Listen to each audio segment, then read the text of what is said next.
Please welcome to the show my Miss Gay Knox County newcomer, sister, Anastasia Alexander. Hello.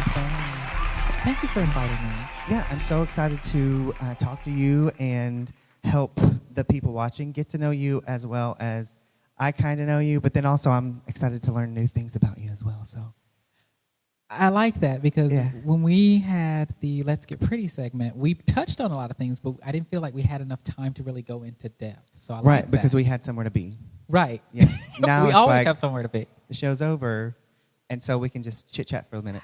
Bras come off and all that. Yeah, the titties are out, people. Well, the first question that I want to ask is, what made you want to start performing in drag? Okay, that's a compounded question. Start at the beginning, and let's go. Okay, so initially what made me start drag is a dare. Had a dare. Somebody dared you to do drag. Somebody dared me to do drag, and I feel like if I leave it there, it's not going to make a whole lot of sense. So let's go back. I have to set it up.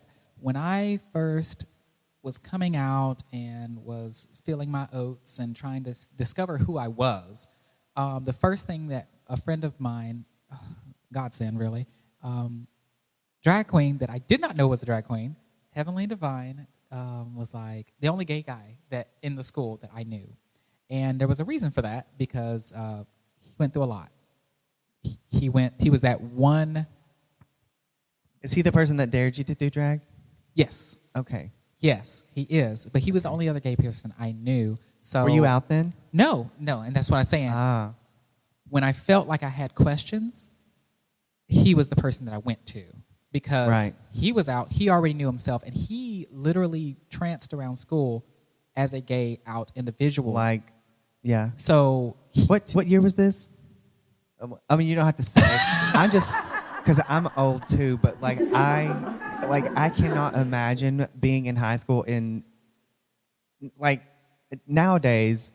It's probably hard, but it's more accepted because you see people on TV, and then there are so many gay personalities out there. But when I was young, I was kind of sheltered, and so I can't even imagine being out then. So, but you had kind of somebody to look up to and somebody to kind of like talk to about stuff. So I knew in middle school I was different. I knew I was odd. I didn't have a name for it. I just knew I was different. Okay, and I was very sheltered as a child. So in some aspects I was thrust right into it.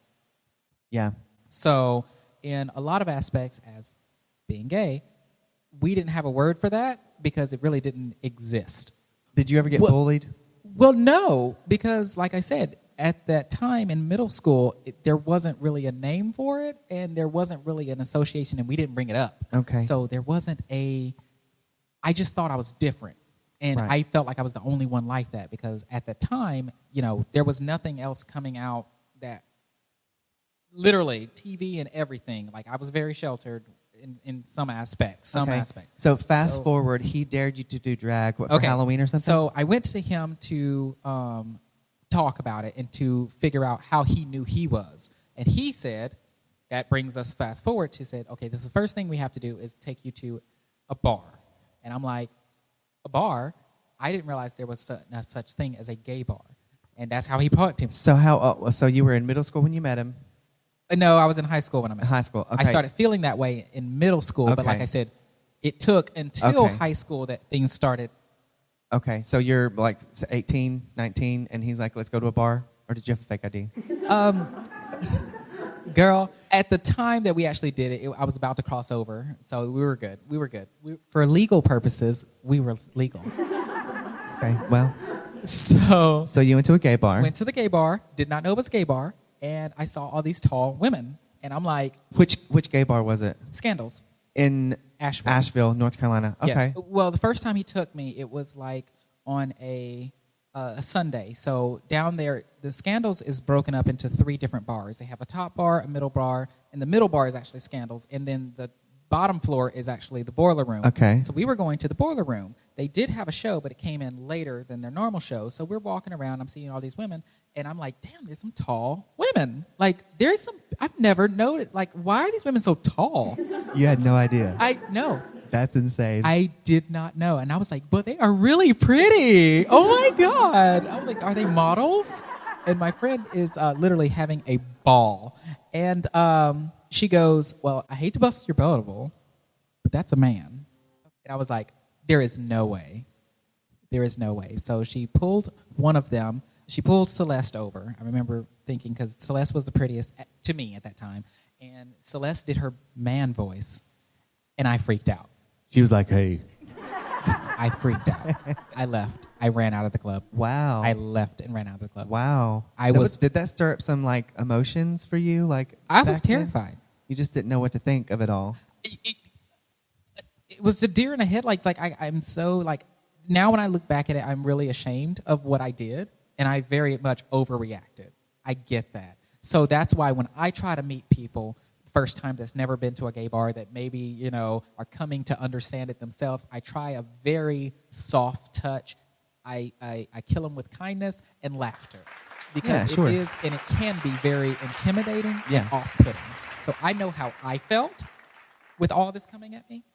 And see, that gives me a new perspective because I would have never thought about someone being scared or uncomfortable. I mean, obviously, now that I'm thinking and you're saying what you're saying, it's like, duh, like drag makes a lot of people uncomfortable. It does. But not only was it the fact that it was something I wasn't quite used to, I had so many questions once I got over the initial shock that I didn't know how to ask. And therefore, when you don't know how to ask a question and you don't know the answer to the question, you start assuming things. And when you start to assume things, it takes you down to a very dangerous route. And therefore, I'm like thinking, okay, well, they're a bunch of sinners. They must be just having sex and all this stuff. And this is why my grandmother had kept it away from me. And this is why I didn't need to know about it. And, so all of this. So, and that's another reason, like I said, why I try to be so very much approachable when I'm out. And we get this from the bar, I'm always the one out and talking to people and trying to mingle and stuff like that because of that. This woman right here, I'm going to tell you something, okay? When I tell you the most personable drag entertainer that I have ever had the privilege of knowing, this person sitting beside me, Anastasia Alexander, can go out into a bar, meet somebody the first time, and by 5 minutes later, she done knows if they have a dog, if they're married, what they work, what their social security number is, if, just, you never met a stranger. And that's something that I look up to you for because I am the most timid and weird, and I'm always afraid that I'm going to say something wrong, and I never know what to ask. And, when I do try to step out sometimes, it's just it's stupid, and I just make a dumb fool of myself. No, you're so pretty. You can't be stupid. Well. But I will say that my personality is so much different than my boy persona or my actual self. Outside of this, I stay to myself. I stay in the corner. I don't really like to, huge crowds, stuff like that. But again, with putting on the Power Ranger suit, we metamorphosize into something better than we are. Okay, so bring it. Yeah, I know. Bring it around to your friend Heavenly. Yes. So, dared you to do drag. Okay. He takes you to a gay bar. You leave because you're scared. We leave, and then she had to muster me up and build me up to going back. Okay? So we went a couple of times, and then I actually experienced a show.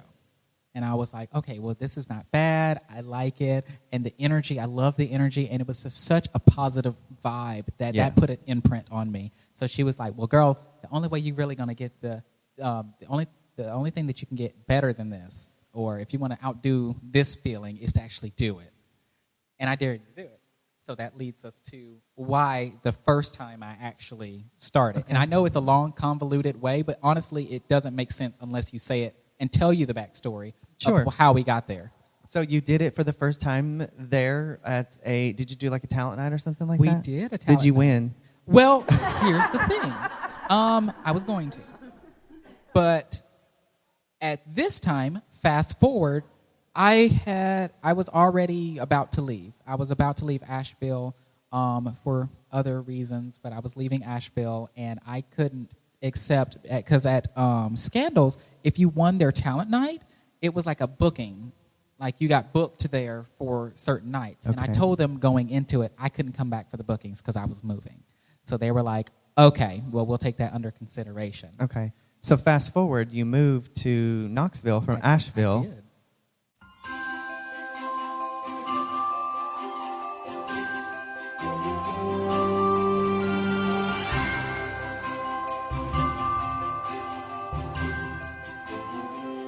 Okay, we're back with Anastasia Alexander. We just talked about her first, growing up a little bit, and her first gay friend that she had, first experience at a gay bar, first time seeing a drag show or a drag queen, how she felt and reacted.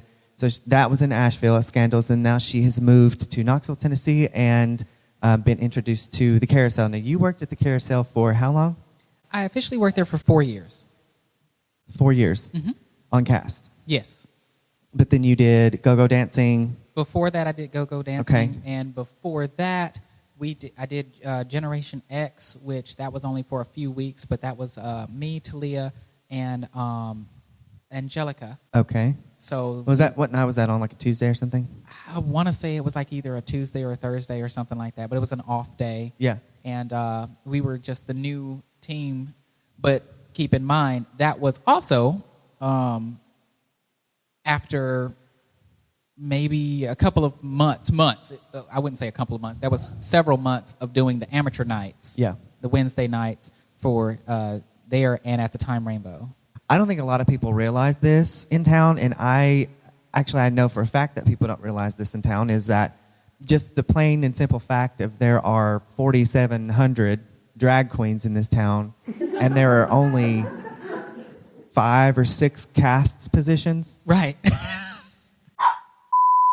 But yeah, there are so many drag queens in town, but there are only 5 or 6 cast positions. And back then there were still only very few cast positions. How did it make you feel whenever you finally were like, I'm one of the girls in town? Like, how did that make you feel? Oh, I was elated. Absolutely elated. I cried. I bawled. I absolutely bawled. But it was a bittersweet moment finding out, because I did the talent show for so many months at the Carousel. So at one point, it was just me and Lachey winning. She would win. I would come back, win.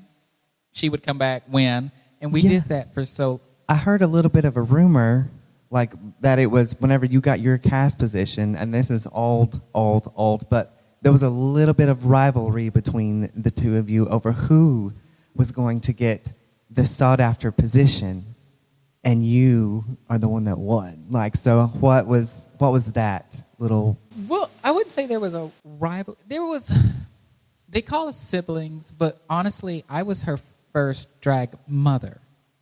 Drag mother, but I decided that at the time, I was still new to drag.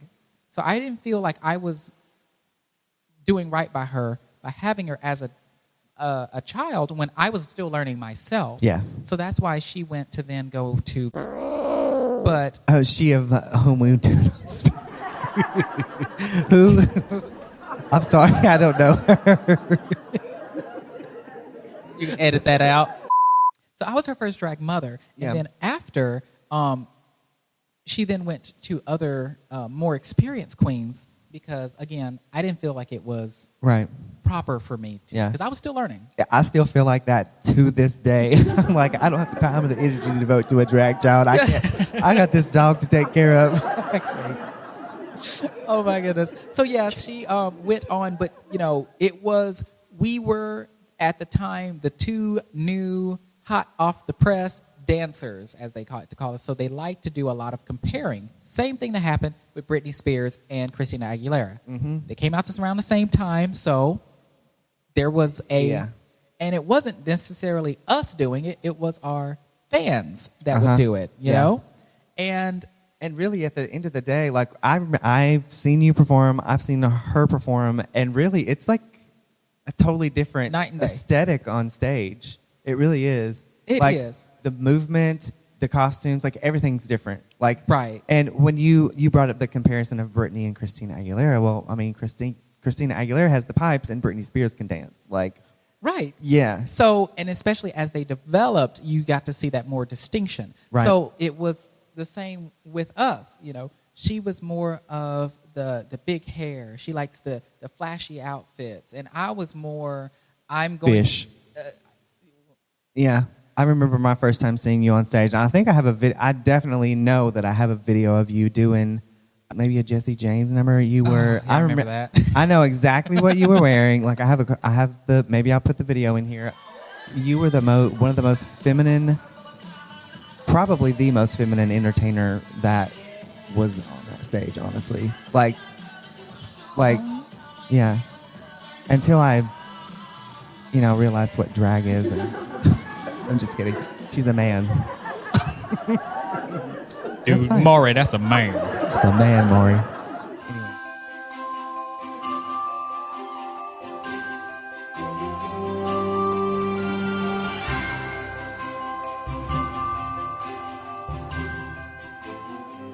But yeah, we did that. But what I was wanting to tell you about, it was the bittersweet. What I was going with that was I found out that, because again, I had lost the competition. I don't even know if I should tell you this. This is probably going to be some after dark. It's fine. We can bleep out whatever we need to. Just don't say the cuss words. I don't know. Okay, but do y'all care if she cusses? What are you going to say? No, I was just. Now I'm intrigued. There's not many people that know this. So, okay. Real tea. When I found out, the night that I found out, I will never forget that night because I put my all into a performance. I won't say what it is, but I did my all, and I know for a fact that I did better. Well, I felt that I did better. You did your personal best. We'll just say that. I did my personal best. You did your personal best. And it mopped the floor with any other. Okay. So anyway, and I felt that I should have won, and I lost. I lost that night. So I was ticked. And so I was putting my stuff up, and Champelle comes back and told me, Marlene wants to see you. So I'm thinking she saw that I was mad, and I'm thinking, okay, they're going to tell me I can't come back. They're going to, kick me out of the bar, or they're going to be like, you disqualified, or you did something like that. Because you were sad? Did you break things? Well, no, I wasn't sad. I was pissed. Did you yell? I was pissed. No, I didn't say anything, but I was slamming my stuff in my bag, and okay. I was like, that's normal. Well, I said, man, this is some bull. I did say that. Yeah. I did say that. So you go to Marlene's office and went to Marlene's office, and she was just like, we've been watching you, and we noticed that you've been here and you've been putting in the lead work for it, and not a lot of girls have been doing that. And a little birdie told me that we're going to have an opening here soon, and with she said some other stuff, and I'm trying to remember all that she said, but it kind of faded in. But because you're like, what's happening right now? But it wasn't what I thought, because I came in ready for a fight. And what did she say? Well, at that point, I kind of melted because I was like, oh my gosh, she's going to, and she was like, a spot's going to be open. Would you like it? And I was just like, yes. That's awesome. So you were doing a talent night. Let me get this straight. You were doing a talent night. Uh-huh. You did your personal best. Yes. And lost. I lost. Probably because they wanted to give you a more permanent position. Could not give it to me because that would have showed favoritism because they were offering me this. Wow. And that's an amazing story. It is, but I felt like such a creep. Because you were mad? I was ticked. Well, oh girl, I was never ticked. Doubt your personal best. Yes, never never doubt your personal best. They offered it to me, and like I said, I went from very upset to just emotionally wrecked, and I cried. I'll never forget that. That's an incredible story. You took us from little straight John, yeah, questioning to high school, meeting your first gay person, going to your first gay bar, being terrified. Oh, yes, absolutely terrified. Running out the bar, and then to becoming a headliner at like the hottest bar in Knoxville, the Carousel, which is no longer, but the generations after the Carousel will never understand exactly what the world lost when that bar went down. Those memories I will cherish for the rest of my life, literally for the rest of my life. And when I'm having a bad time and I'm just in a rut, I can just remember some of the people, memories, events that happen. I can hear a song, it takes me all the way back. And you can't buy that kind of just essence. You can't buy that. And I'm very proud to say this, and this is a little bit of a toot here, toot on my own horn. Toot, honey, toot away. Listen, 2020, with all the bullshit that's been happening in 2020, you are entitled to toot your horn on this show. Okay? So toot away. So I'm very happy to say that since my employment from the Carousel, I only have been not at a bar on cast for 8 months. And that was because I chose not to. I took some time off. But since then, I've been working at a bar on cast. That's incredible. In a very small pool. It's that's, just a small portion of your story.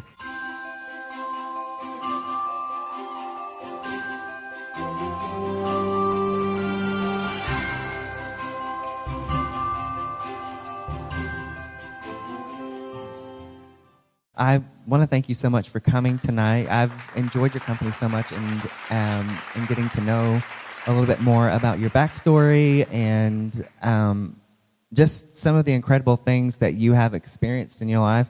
And I can't wait to have you back again. Hopefully, if this goes well, maybe we can, Lord willing and the creek don't rise. Lord willing and the creek don't rise.